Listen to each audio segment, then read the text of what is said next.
वादा किया था, चूँकि बात हो रही थी IMF के साथ, कि जो ही हमारा कोई उनसे मुआहदा होगा तो जो डॉक्यूमेंट्स हैं, जो memorandum of economic and financial policies और जो लेटर ऑफ इंटेंट होगा जो पाकिस्तान के बिहाफ पे मैं एज़ वज़ीर ख़जाना और गवर्नर स्टेट बैंक साइन करेंगे, मैं उसको इस हाउस में कॉपीज़ प्लेस करूँगा ताकि हमारा कोई भी साथी अगर उसको देखना चाहे, पढ़ना चाहे तो पढ़ सके। ये प्रैक्टिस मैं समझता हूँ कि शफाफियत इसको डिमांड करती है कि जो भी इस तरह के इम्पॉर्टेंट डेवलपमेंट्स हो मुल्क में, वो अपने साथियों के साथ पार्लियामेंट में उसको शेयर करना चाहिए। और ये मैं पहली दफ़ा नहीं जनाब स्पीकर ये काम कर रहा, ये अल्हम्दुलिल्लाह पहली दफ़ा जो मैंने इनसे डील किया। 98 जो एटमी धमाके हुए और उसके बाद 8 महीने IMF का प्रोग्राम सस्पेंड हुआ, उसके बाद जब हमने प्रोग्राम रिवाइव किया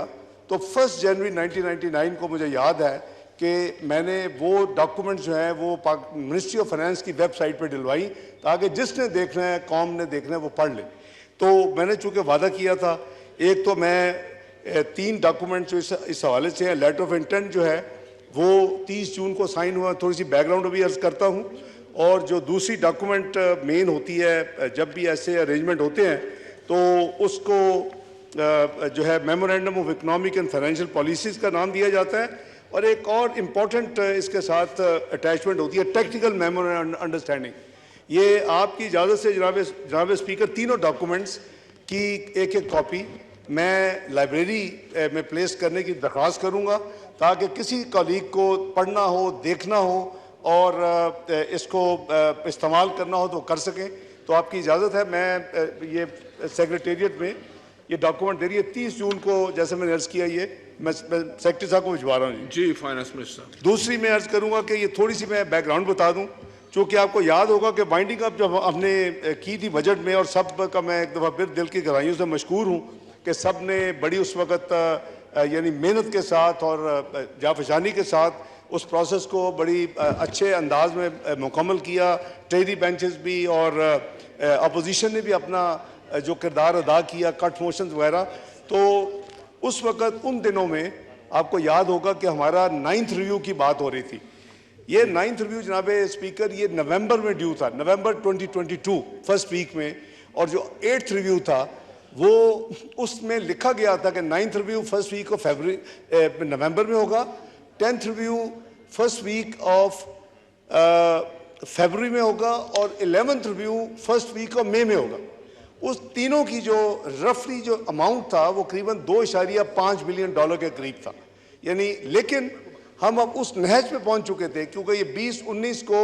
प्रोग्राम शुरू हुआ था और ये 20-22 में ख़त्म हो जाना चाहिए था। जैसे 20-13-16 का प्रोग्राम था, ये 12 रिव्यू होते हैं जनवरी 11 या 12, तो 3 साल में ख़त्म हो।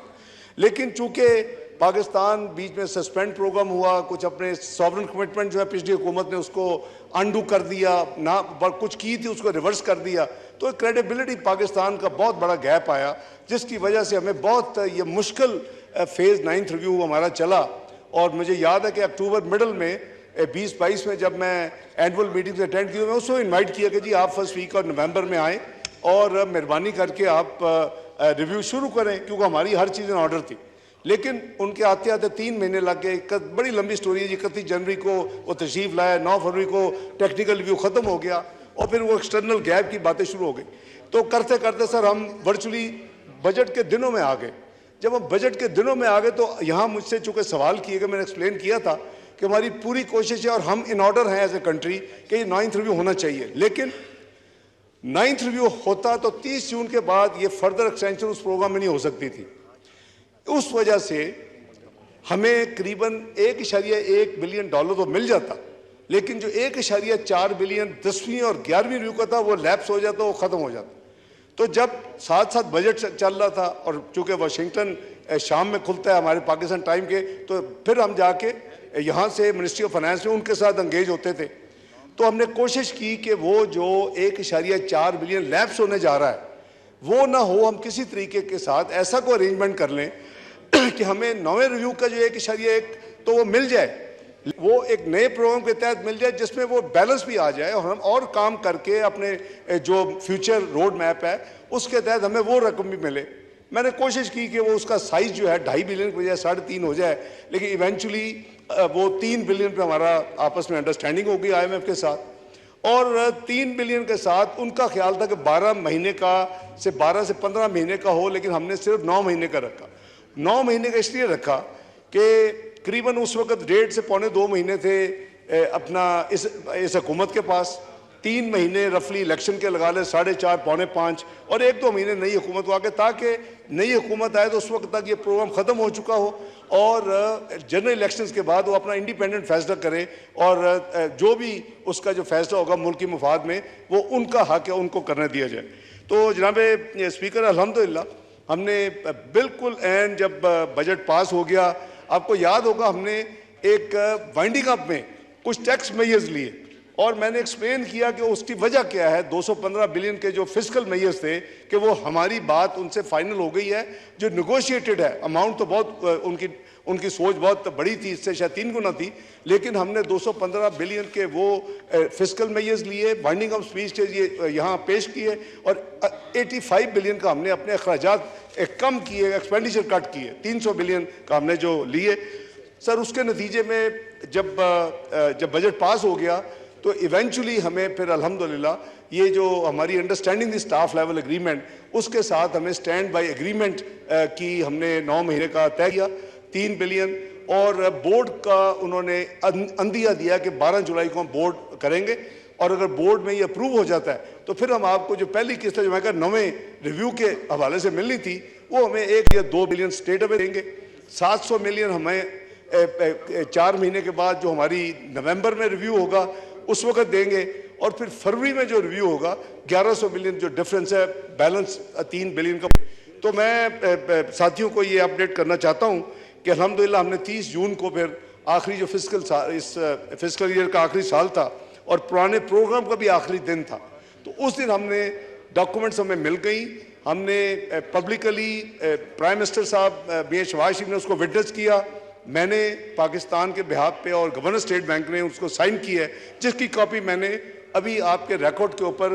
नेशनल असम्बली के प्लेस कर दी है, और उसके साथ जो अटैच डॉक्यूमेंट थी MEFP और TMU वो दोनों भी अटैच कर दी हैं। हैविंग सेड दैट जनाब स्पीकर, इस दौरान हमें अल्हम्दुलिल्लाह बिटवीन 30 जून और 12 जुलाई हमें UAE, आपको याद होगा कि 7th-8th रिव्यू पर उन्होंने कमिटमेंट की थी हम बायलैटरल सपोर्ट करेंगे $1 बिलियन की, और फिर सऊदी अरेबिया ने $2 बिलियन की थी, लेकिन वो मटेरियलाइज नहीं हुई थी। 9वें रिव्यू में भी उन्होंने उनको ये कमिटमेंट की, फिर हमने फॉलोअप किया, प्राइम मिनिस्टर साहब ने खुद भी फॉलोअप किया, मैंने भी फॉलोअप किया अल्हम्दुलिल्लाह, और हमें वो दोनों पेमेंट्स मौसूल हो गई स्टेट बैंक में। ये जो 12 जुलाई को अल्हम्दुलिल्लाह बोर्ड जो था उसने फाइनली इसको अप्रूव किया, और उसके बाद ये जो पहली 9वीं रिव्यू के रफली इक्वलेंट 1.2 एक 100 मिलियन ज़्यादा है, 1.1 की बजाय 1.2 बिलियन, 1.19 टू बी प्रिसाइज, तो ये पाकिस्तान को मिल गई। और इससे हमने अपने जो फॉरेक्स एक्सचेंज रिजर्व्स हैं उसमें हमने एक्सक्यूज मी काफ़ी उसमें जो हम मैनेजमेंट कर रहे थे, और जो मैंने इस हाउस में अर्ज़ की थी कि जब ये नई हुकूमत आई थी उस वक़्त रफली ये स्टेट बैंक के पास कोई 9.6 बिलियन डॉलर्स थे और जो बैंक्स थे उसके पास करीबन $5 बिलियन थे, कमर्शियल बैंक्स। तो मुल्की ज़खायर जो थे वो करीबन 14 बिलियन के करीब थे। मेरी ये यानी ये हमारे जब हम पेमेंट्स करते गए और हमने ये फैसला किया कि हमने कोई सॉवरन पेमेंट हमने वक्त पे ज़रूर करनी है और कोई उसमें डिले नहीं होनी, कोई डिफ़ॉल्ट नहीं करना, अल्हम्दुलिल्लाह ने बड़ी मेहरबानी की। उसके बावजूद और उसकी वजह से एक पॉइंट वो आया कि जहां हम नेशनल रिजर्व जो थे हमारे करीबन 8 बिलियन के करीब चले गए चंद महीने पहले, वो हमने बिल्ड करते करते अल्हम्दुलिल्लाह अभी ये जो क्लोज हुआ है हफ्ता,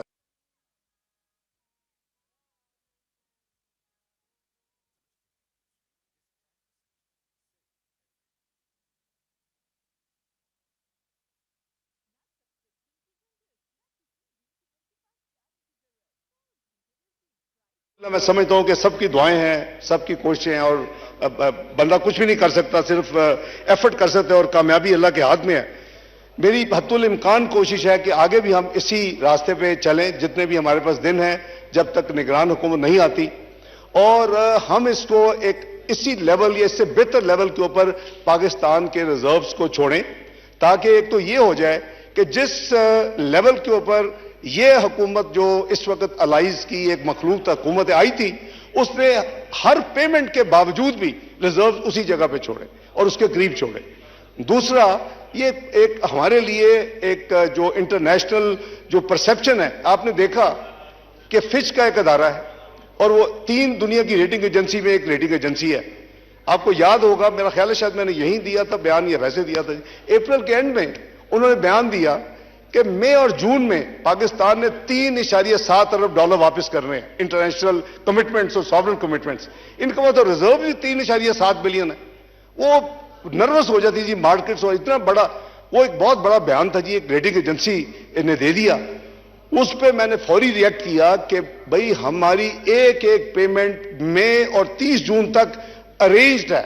तो किसी को यह गलतफहमी नहीं होनी चाहिए कि हम ये पेमेंट्स करेंगे तो हमारा रिजर्व जो है 0 पे चला जाएगा। तो अल्लाह का शुक्र है हमने वो पेमेंट्स भी की, और आज मैं समझता हूं कि अल्लाह ताला का जितना सजदा शुक्र अदा करें कम है। जनाब स्पीकर, इसके अलावा मैं अर्ज करूं कि हमारी ये भी कोशिश है कि ऐसी पॉलिसीज हम कम से कम जो हमने शुरू की हैं, इस पे आने वाले वक्त में जो महंगाई का तूफान है उसको थमना चाहिए, उसको नीचे जाना चाहिए। मैं ये कॉन्फिडेंशियली शेयर कर रहा हूं कि जो हमारी स्टेट बैंक की, चूंकि उनके पास एक रिसोर्स है, वो मॉनेटरी पॉलिसी की उनकी जिम्मेदारी है कानून के तहत, उनकी ये वर्किंग है कि 2 साल में पाकिस्तान की इन्फ्लेशन जो इस वक्त पहले वो 38% पे चली गई थी, फिर 29 पे आई CPI, ऑल्दो कोर इन्फ्लेशन तो देहातों में 16-17 और शहरों में 18-19 थी, क्योंकि वो ज्यादा मैटर करती है। वो कह रहे जी ये 2 साल में उनका जो मॉडल हमने रन किया है, अगर हम इस पॉलिसीज को सब लेके चले, अल्लाह करे जो हमारे साथी हैं जितने भी आए वो वापस इलेक्ट होके आए, तो ये 7% पे इंशाल्लाह चली जाएगी। I think that is a very good news for the country, और अल्लाह ने चाहा तो हम सब की यही कोशिश होनी चाहिए कि सियासत को एक तरफ रख के, मैं इसलिए 2013 से ये राग लापता रहा हूं कि हम चार्ट ऑफ इकोनॉमी करें, लेकिन समहाउ हम वो अभी तक नहीं कर सके। इसके साथ साथ जनाब स्पीकर, मैं एक तीसरी चीज बड़ी जरूरी और आखिरी चीज अर्ज करना चाहता हूं, वो ये है कि चूंकि एक अफवाह चली और मैंने करीबन दर्जन अखबारों में पिछले चंद रोज में पढ़ा, IMF मुआहिदा सख्त शराइत जारी, ज़राअत और तामीरात पर टैक्स लगाया जाए। सर, आपकी विटनेस में और सब साथी जो मौजूद हैं इनकी विटनेस में मैं यह कैटेगोरिक स्टेटमेंट दे रहा हूं, एक भी नया टैक्स नहीं लगाया जाएगा, ना ज़राअत पर, ना अपना कंस्ट्रक्शन रियल एस्टेट पर। जितनी हमने तकलीफ काटनी थी, IMF का प्रोग्राम फाइनल वो हम कर चुके हैं, जितने हमारे प्रायर एक्शन थे वो हमने डिलीवर कर चुके हैं। एक ये मैं समझता हूं कि ये बहुत ही सीरियस गलतफहमी का नतीजा है, और ये एक आध छपता तो मैं कहता शायद किसी को मिसअंडरस्टैंडिंग हुई है, ये करीबन दर्जन, और इसमें ज़री कम्युनिटी में ज़राअत के जो लोग हैं जो देहातों में हैं, उनमें एक तशवीश की लहर दौड़ गई है कि जी ये पता नहीं क्या होने लगा है। सर, इंशाअल्लाह जैसे मैंने अर्ज किया, डॉक्यूमेंट्स मौजूद हैं, इसमें तमाम फ्यूचर कमिटमेंट्स मौजूद हैं, और मैं जैसे कहा प्रायर एक्शन हमने कर लिए, बाइंडिंग ऑफ स्पीच के जरिए फिस्कल मेजर्स ले लिए, एक पैसे का जो है जो इनके ऊपर मजीद बोझ नहीं डाला जाएगा, चाहे वो रियल एस्टेट का शोबा हो या वो आपका ज़राअत का शोबा हो। तो इसके अलावा सर मैं सिर्फ ये गुजारिश करूंगा कि अगर हमारे साथियों में किसी को भी इस हवाले से कोई क्लैरिफिकेशन चाहिए हो, कोई मुझसे कोई इंफॉर्मेशन चाहिए हो, मैं हाजिर हूं। और मैं आपकी इजाजत से मैं ये भी शेयर कर दूं कि मिनिस्ट्री ऑफ फाइनेंस को मैं क्लियर डायरेक्शन मैंने दी है कि एक दफा मैंने जो वादा पूरा किया था असेंबली के फ्लोर पे रखने का अपने साथियों के, उसके बाद आप अपनी वेबसाइट पे डालें, जो मैंने 99 में शुरू काम किया था। आज रात 12 बजे से पहले ये डॉक्यूमेंट तीनों वेबसाइट पे होंगे मिनिस्ट्री ऑफ फाइनेंस के, anybody can access from. Thank you very much जनाब speaker. Thank you finance minister साहब। मैं ऑनरेबल मेंबर ऑन की तवज्जो चाहूंगा कि ये एक बिल है जो सिर्फ एक लफ्ज बदलने में के बारे में है, इसके ना होने की वजह से नर्सिंग काउंसिल की मीटिंग करने में मुश्किलात आ रही हैं। तो मैं आपकी इजाजत से ये चाहूंगा कि mister Murtaza Javed Abbasi, minister for parliamentary affairs, to move item number 15A बहुत मुख्तसर सा बिल है ये बिल्कुल